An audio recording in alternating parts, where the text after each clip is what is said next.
Hello সবাইকে, ফিরে এসেছি নতুন একটা ব্লগ ভিডিও নিয়ে। অনেক দিন থেকে ভিডিও পোস্ট করা হয় না আমার আলসামির চক্করে। তো যাই হোক, ভিডিওটা ছিল শিবরাত্রির। আমরা চলে যাচ্ছিলাম ডাবগ্রামের একটি এলাকায় পোড়াঝাড়। তো সেখানে আছে আমার দাদু শ্বশুরের বাড়িতে মিষ্টি কিনে আমরা সেখানে রওনা দিই। আর এখানে এসে দেখি সামনে পড়ে একটা রেল লাইন, আর এই রেল এত স্লো যাচ্ছে যে আমাদেরকে আধা ঘন্টা ওয়েট করতে হয়েছে। তারপর আমরা রেল লাইন কোনো মতে পার করে আমরা দেখি আমাদেরকে দাদুও নিতে চলে এসেছে। আর এখানে এসে তো আমি পুরোই অবাক গাইস। এখানে এসে দেখি পুরো রাস্তাঘাট মাটির, আর কিছু কিছু বাড়ি পাকা হয়ে উঠেছে, কিন্তু প্রায় বাড়ি ঘরে ঘরে মাটির ঘর একটা দুটো তোমরা পেয়ে যাবে। তারপর এখানে এসে আমরা গাছ থেকে সদ্য পেরে পান সুপারি খাচ্ছিলাম। তো আমি তো কখনো কাঁচা সুপারি ট্রাই করিনি, আমার বর তো অনেকেই খেয়েছে, কিন্তু আমি সেদিন ফার্স্ট টাইম কাঁচা সুপারি খেলাম। আমি এর আগে শুনেছি কাঁচা সুপারি খেলে নাকি মাথা ঘুরে, আমি তো পুরো ভয়ে ভয়ে খাচ্ছিলাম।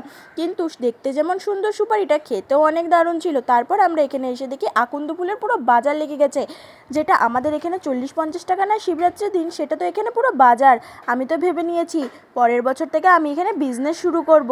তো তোমরা কারা কারা আমার পার্টনার হতে চাও আমাকে কমেন্টে অবশ্যই জানিও। তো এই মন্দিরটাতে নাকি শিবলিঙ্গটা অনেক ছোট ছিল গাইস, কিন্তু দিন দিন এই শিবলিঙ্গটা অনেক বড় হয়ে উঠছে।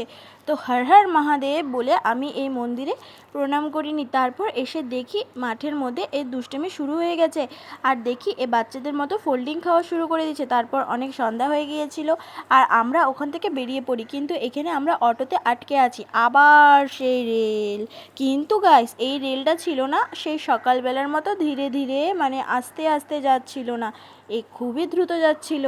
তারপর আমরা বাড়ির রাস্তার দিকে পৌঁছে যাই। আর আজকের দিনটা তো খুবই সুন্দর কাটলো। তো তোমরা যেতে যেতে আমার চ্যানেলটাকে লাইক করে দিও।